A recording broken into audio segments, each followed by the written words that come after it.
What's up, guys? It's your boy ChasmRift here, and we got today is the Press Start Podcast week number 8 with your boy Big A. What's up, guys? It's Sick A over here. Yeah, my man's a little sick, so I hope you guys can bear with it as we get through this podcast. He's a trooper for being on here, so I appreciate him for that, man. Yeah. All right.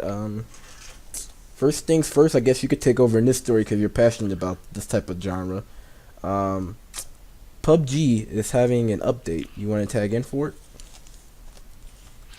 Yeah, sure. There's going to be event modes coming up in PUBG, and then overall performance on the Xbox is going to be way better. So if you guys haven't made, not necessarily a Switch, but if you guys haven't purchased the PUBG on Xbox yet, now is probably the time. Yeah, he's right. For someone who's a really big Fortnite enthusiast, we've seen other game modes come in. How do you feel about PUBG starting to take notes from Fortnite with game modes coming out to mobile version now, things of that nature? Yeah, it's definitely going to attract people. I haven't read too much into what these modes are going to be adding, but I know Fortnite has had like millions of game modes just from the trailers that I watched of it.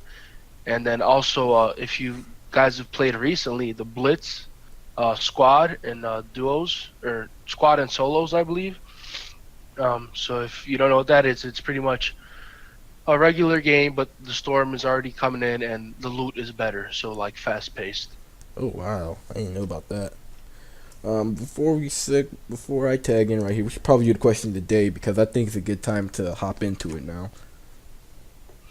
Oh yeah, definitely. So today's question of the day is two game modes that I'm very supportive of, which is fighting games and battle royale. So the question of the day is, what do you guys think 2018 is the year of? The year of battle royale games or the year of fighting games?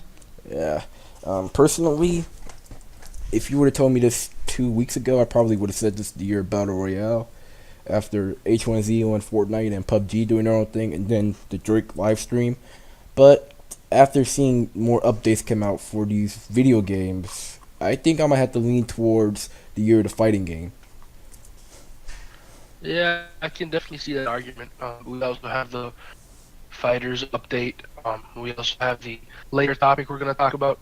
Yeah, Um, I just think it's yeah. I'm gonna give my take on PUBG update. I think it's good that PUBG is starting to fix what's going on with the console because as of right now, it's happening with Fortnite. In terms of sales, battle royales are doing really well, and Fortnite's still in their audience. So PUBG fighting back a little bit is really good. Do I think it's enough of an effort? Personally, no, but I commend them for at least trying. Got anything you want to add to that? yeah, it's pretty similar of a game, but it has qualities that distinguish it. So I'm glad it's pushing back because you know these are two different games, and there's a reason to buy one over the other. Yeah. Um, Next topic. I guess I'll tag in for this one. Where's my notepad at? All right. Sea of Thieves. For many of you who were in our Discord server, you probably would have known that we were all planning on getting Sea of Thieves and playing as a community within the game. The game just dropped 3 days ago, and day one of the drop, it actually featured many errors with it, as in people saying that matchmaking took forever. There was a lot of griefing going on, and people were just talking about that it was just an unpleasant, unfinished sandbox game. One of the big things that I've noticed from this is a lack of diversity. You got anything you want to talk about based on an article we read on Polygon or Forbes about Sea of Thieves, Big A? Yeah, sure. I saw the whole multiplayer aspect, as you just mentioned, was super fucked up. Not just people doing whatever they want with griefing and all that, but also things not spawning properly.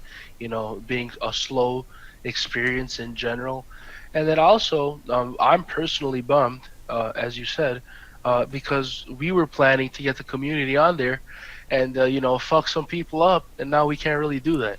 Yeah, I know, right? We're ready to sail the seven seas, but it seems like there's some rough waters out there. Um, the guy who made this article in Forbes, I kind of gotta agree with him based on what I've seen. He said all three factions feel the same. The islands are lifeless. They all basically look the same. Like I said, there's a lack of enemy variety, which I feel like that should be a big thing in the game. Um, the game is basically all about cosmetics. PvP is a nightmare. So, yeah, it seems like the game is missing out on the big marketing sell points they have for it. Yeah, like so much was promised, and it almost looks as if they're taking a half-assed approach at what they were initially promising. Yeah, I wouldn't say like it's all doom and gloom because a lot of games have hit rock bottom on release day, but then they built their way back up. Like Fortnite, for example, had many glitches and errors before they got the servers corrected for it. Pokemon Go also was plagued by servers because not because they were lacking in servers, it's because they didn't expect 100 million plus people downloading the game in the first weekend. They expected about 5 million, if I read the articles correctly. And I think it's okay to have issues, as weird as that sounds. But I feel like if they want this game to last longer, because streamers are talking about this, they should add an XP system in here so people feel like they're actually achieving something in the game instead of just selling around and dicking with people. That's true. That's true. And then the part that really confused me for Sea of Thieves was day one patch. Like they're out here making jokes after all this other stuff happening. I mean, we just talked about this off screen. Like, the day one patch happened before the game came out. Like, a Reddit user, I actually got it right here. Jeffabel asked for a day one patch, and he actually got it. And based on the description for it, it says a message in the bottle from Jolly Jeffabel. Watch the shore. Eye patch markers. Read it and say I. Um, Based on the context of the article, like actually look at the date of it. I think this happened before the game actually released because the end of the article mentioned that Sea of Thieves comes out March 20th, and usually they don't write that on a game that's just dropped. So Oh, yeah, okay, okay. Let's not get into yeah, it's about March that. 19th that's when it happened. All right, so I guess it's probably a common misconception out there too. Yeah, I mean I'm not really getting off topic. I thought you were about to say that it was actually in the article. All Uh, right. all right, let's move on to the third topic, which is about Dragon Ball Legends. Um, you want to tag in for this one, or should I take it? Sure. Dragon Ball Legends. Pretty much looks like Dragon Ball Xenoverse for iOS device. Only difference is I've seen it taking some Huh? features that but it's 3D styled. Bruh. This is gonna sound really messed up, but I think you cut it out in the middle of that sentence. All right, let me be a bit louder. Sorry, guys, I'm sick. So Dragon Ball mobile fighting game. So Dragon Ball Legends. It looks like pretty much a Xenoverse for your mobile device, iOS or Android. But I see it taking a lot of inspiration from DB Fighters because you get your three characters and it's a 1v1, so your three characters versus your opponents. And yet also it's like Xenoverse versus the 3D style. Yeah, the game is actually gonna be dropping a beta really soon. Get to that in a second. He's right about that. It's a 3v3 game with beautiful visuals, and the game is basically card based. So you'll have cards at the bottom of the screen, and you'll tap on them, and you'll swipe the cards together if you want to do a combo. As you can see in the trailers, this article, if you click on the link, they have been mentioning that PvP will be coming in the game as well, and there's a beta coming soon. So if you click on this article, you can actually click on another link. They'll take you to the iOS or Android or Google's Play Store, and you can pre-register to download this game. I actually did it moments before we started recording. Oh, nice. Have you tried it out yet? Nah, the pre-register is for when they actually release the game. Pre-register is basically the same thing as saying pre-order. Oh, all right. And then yeah, I like how they made it kind of friendly, mobile friendly with the swiping, and because you're not gonna have a lot of room on your phone. Yeah, That's very true right there. It is pretty mobile friendly. Um, I don't. That's probably a sub question of the day right there. Like, is mobile gaming the future of gaming? Because it seems like every popular genre is transitioning more towards mobile than their own standard IPs on the console. Are you? Can you hear me? Yeah, I can hear you. All right, yeah. I'll just say I agree because I didn't hear what you said. Oh wow, I was talking about like I was asking the sub question of is mobile gaming the future of gaming, because it seems like companies are transitioning from just their static console IPs to mobile, like Super Mario Run, Pokemon Go, Fortnite Mobile, PUBG Mobile, now Dragon Ball Legends. Yeah, I agree. It does look like they've been tagging along with the recent PUBG Fortnite trend. Yeah. Um, Next topic, and I think this one is actually a very interesting topic at hand. Um, Street Fighter 30th anniversary is coming out. It drops May 29th, and it features 12 titles in the series, all combined together. And everybody get ready to take a shot for every time I say the same title name over and over again. You got Street Fighter, Street Fighter 2, Street Fighter 2 Champion Edition, Street Fighter 2 Hyper Fighting, Street Fighter 2 Super, Street Fighter 2 Turbo, Street Fighter Alpha, Street Fighter Alpha 2, Street Fighter Alpha 3, Street Fighter 3, Street Fighter 3 Second Impact, Street Fighter 3 Third Strike. Wow. Boy. And not only that, with if you guys pre-order the game, you also get Ultra Street Fighter 4, and you also come with Super Street Fighter 4. um, I think a very interesting thing from this article was they talk about from Street Fighter 2 Hyper Fighting through Street Fighter Third Strike, you could play online with people, which is unheard of back in the 90s and 80s, and you can also play with people online as you're doing arcade mode. Do you think that's a pretty cool thing they're implementing here, or do you think that in terms of game mechanics, it probably wouldn't work well online? I mean, it's a fucking fighting game. It's gonna work amazingly. And I'm personally not a '90s kid, but my brother, who was born in the '80s and that grew up with all this stuff, is now getting an Xbox just to download this. I mean, like, yeah, I'm born in the '90s, barely '90s, but I have played fighting games in like on arcade machines and like on retro consoles. They're fun. I mean, they're not as fast paced and they're not as fluid as a fighting game today, where you got 60 FPS and you got free sync, you got all these different visuals that allow it to be fluid.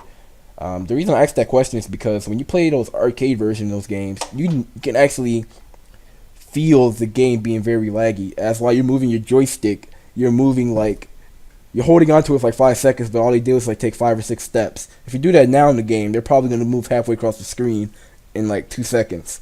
So I was asking, like, do you think these fighting limitations of the past going to haunt us with the whole online mode for it? Yeah, definitely not. They probably fixed that to I don't know work if with they the Xbox. I don't know if they'll entirely fix it, because if that's the case, it'll be a remastering. It looks like from the screenshots it's just a ported version of it. But I am intrigued about it because you can now save in single player for your Street Fighter 2, and the fact that you can actually do arcade mode, be challenged to a match, and then be brought back into arcade mode when the fight is over is pretty cool. That means you can essentially do two things at once. Arcade mode, your friend challenges you, you're like, alright, I don't have to go to another menu, which is an issue in fighters. And now you can fight them and then go back to what you're doing. Yeah, man, that is pretty cool. And I gotta say, props to them for including so many in here. Yeah, and now I realize why it took basically 2.5 decades for us to get Street Fighter Five, because all they did was basically re-release the same Street Fighter under the same names with like 4 or 5 different versions. That's why I told you I'd take a shot for every time I said something. Yeah, Street Fighter 2 also got a museum, which lets you see the collection of previous games, and also has a music player, which will allow you to hear iconic music and soundtrack from the previous games. And now that we got that out the way, we can finally move on over to the console wars. Everybody's favorite topic. Yay! Uh, you want to tag this one in, or should I just take over with my notes? Take over. All right. Sony has outsold the Switch in February.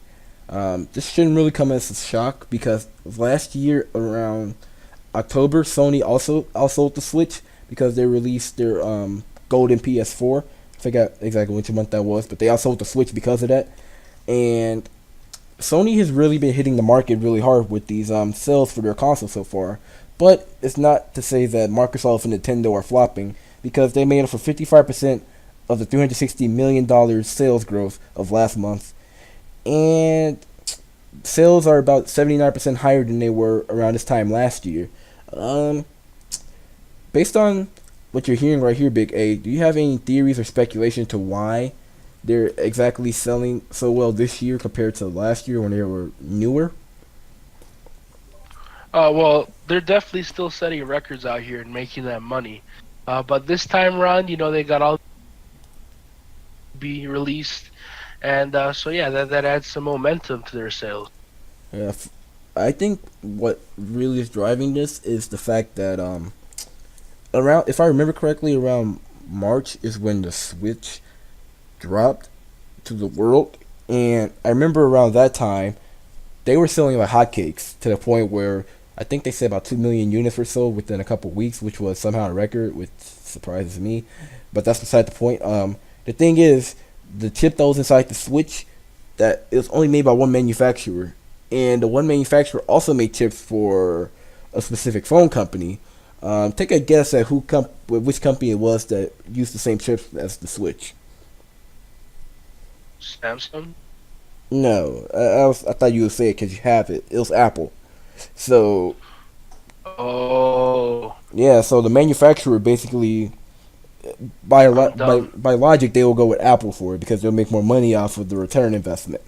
So for months the Switch kind of been on a shortage, which led to people paying $300 $400 for a console that just came out at the retail price of $250, and I think that's why the sales of what's happening now is looking better than what happened last year around this time because the Switch isn't on a shortage anymore.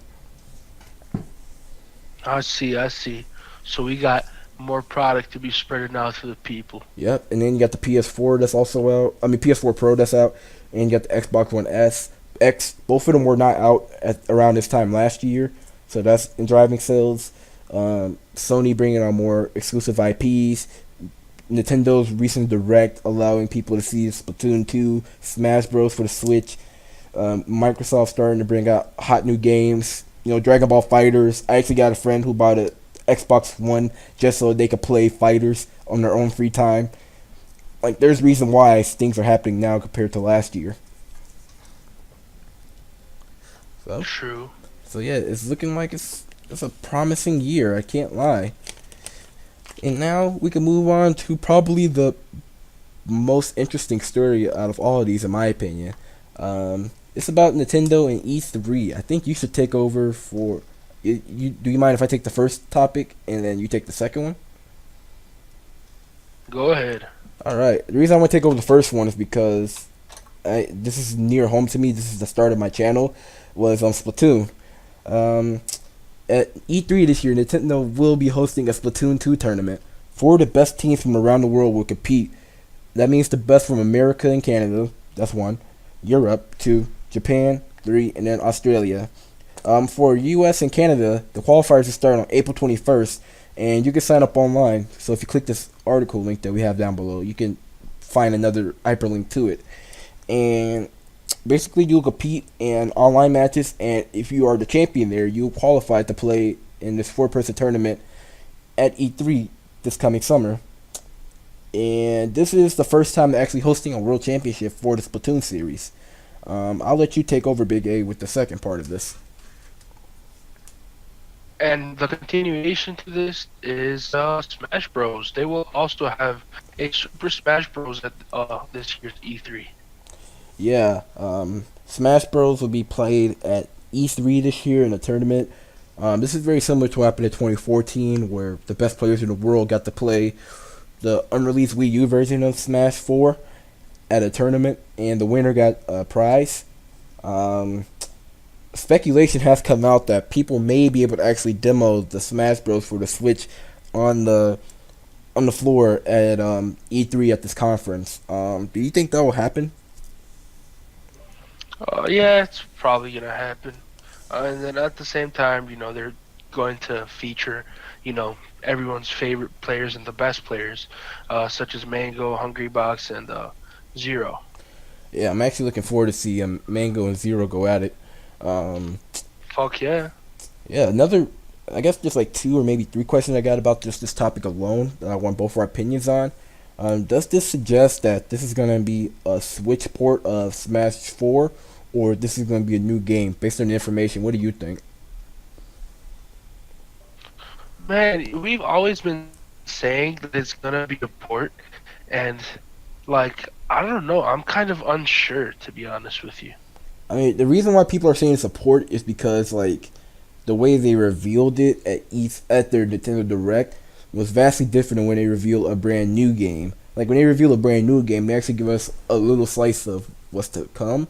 I think I'll show you a video after we're done here of what it was when they first revealed Smash 4, which was a brand new game. So people are speculating it's a port because of that, and also the timing of it. It's only been 3 4 years for this. Um, Personally, I say this probably is a port because it's the timeline for it and how it feels with this tournament reminds me so much of the Wii U days, and the reason they're bringing in the same people from back when the Wii U tournament happened in 2014 seems to suggest that like they really wouldn't have a tournament if this is a brand new game with brand new aesthetics and feel and brand new fighting mechanics. I just don't see that really happening at an E3 conference. Well, yeah, that's true. At the same time, what popped into my head is the best way to get attention to something like this is to invite people from your old games, like the top in the world. But Yeah, yeah, I definitely agree with you what you just said there. yeah, I agree there. I think what that is a valid point if you want to make the argument that this is a new game. But I think with that quoting, he meant that Smash Bros. Melee, a game that came out almost 2 decades ago, it still has a vibrant community of people playing it, despite it originally not being meant to play competitively when they first made the game. And then you got Smash 4, which basically is the true competitive Smash Bros. Game because Brawl didn't connect well with fans.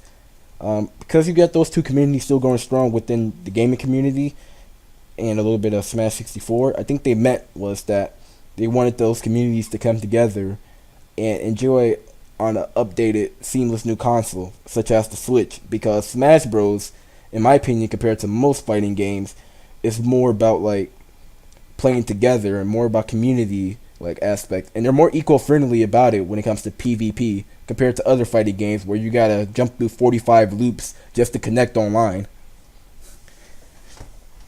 Yeah, and also I don't expect any new surprises from Smash Bros, especially since I forgot the creator's name, but he just pretty much said he's tired of it. Yeah, Sakurai.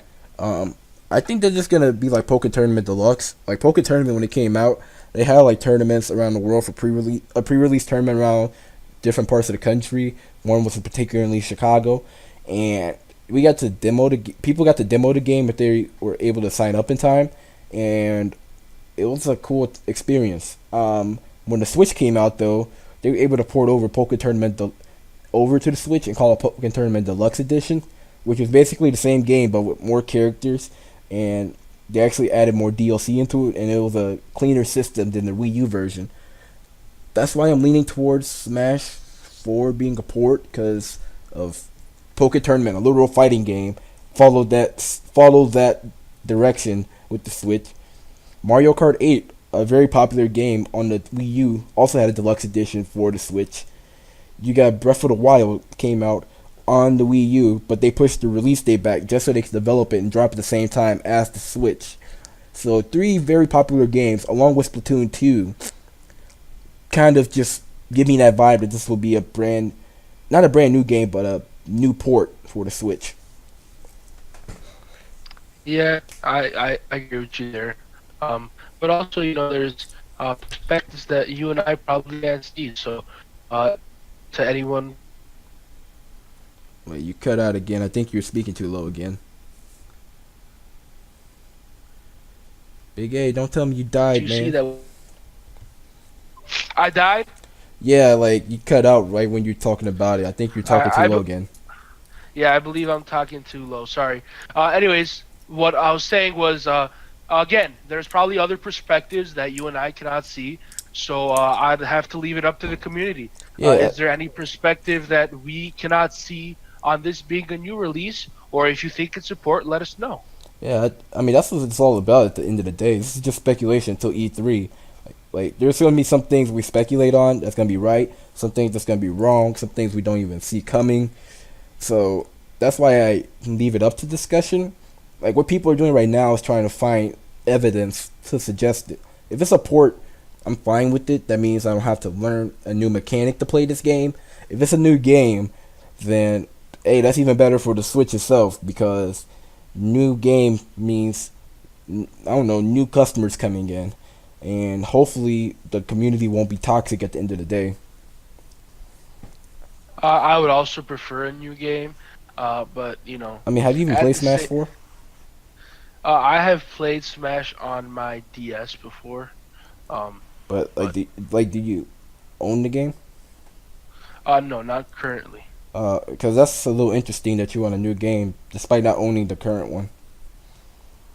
Yeah, I get you there, but any new game I mean, I'll probably is want a new game just so I can give it another shot. Because I said the toxic players in the Smash community, the reason why I stopped playing Smash 4. But I don't know. I'm not buying the Switch for Smash exclusively, so it doesn't affect me no matter what.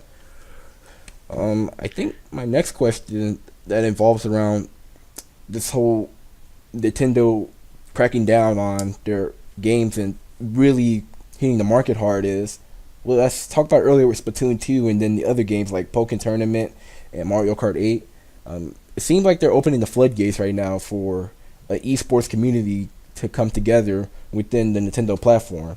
Do you see this shaping out and doing well over time, or do you think this is just them having small tournaments to suffice people? Uh, I'm not sure about Splatoon. I haven't played the game myself, so I don't know if it's a very competitive game and if it's gonna attract the same attention as other tournaments do. And then Smash, of course. Smash. Uh, we've talked about this before. It kind of looks like it's on its last leg.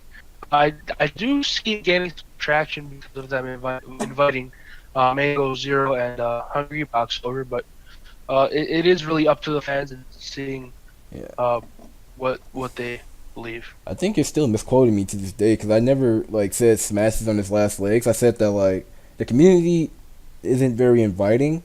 We could both agree on that. I said the community is still going strong in the last two podcasts about Smash. Um, but I will tell you this about Splatoon. Splatoon is one of the top three games in Japan right now, so it's very popular there. I do know a lot of adults who actually played Splatoon 1 back on the Wii U when it came out. It was one of the few games that sold more than a million consoles on the Wii U. And I don't know, I feel like Smash, the reason why we know so much about it is because it's a more Americanized thing. Like, it's popular in Japan, don't get me wrong. But it seems like it's more like newsworthy in America to talk about Smash because we know a lot about fighting games. We don't really talk about much with Mario Kart or any games that's a niche genre because racing games isn't popular in America like it is in Europe or maybe even Australia. So that's probably why it's a little unsure right now if these games will be as big as they will be in the esports community. Oh wow. All right. Yeah, I think it's gonna be. What I'm trying to say is I think they're gonna do well with Splatoon because the game has a couple million dedicated fans. I want to get back into it, and if you give the game a chance, it'll be really fun. If you want any video references, I got my own playlist of when I played Splatoon 1 years ago on this channel, and that's about it I can say about Splatoon. Fun game. You should give it a try when you get the Switch. Yeah, I'll check out Splatoon 2.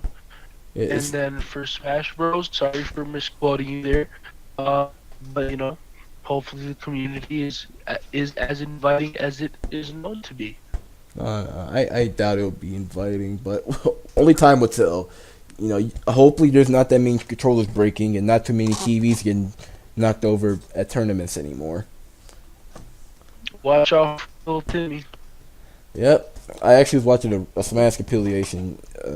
God, this is hoping to a good community for all the games, because a better community means longer longevity for everything, people. So that's the point there. Um, yeah, I think that's pretty much it right there. I got nothing else I want to say. Stick A equals short episode. Yep. I mean, it's not bad. Like, we hit 33-ish minutes right now. This is good for me because I got to record afterwards for Emerald. So, yeah, guys, I would thank you. I like to thank you all for coming out here. Be sure to answer the question today as well, and maybe your own input on the pseudo questions. Like, is this the future of mobile gaming? Smash? Is this a new port or a brand new game? Things of that nature. And yeah, Big A, I want to thank you for coming out here, even though you're sick.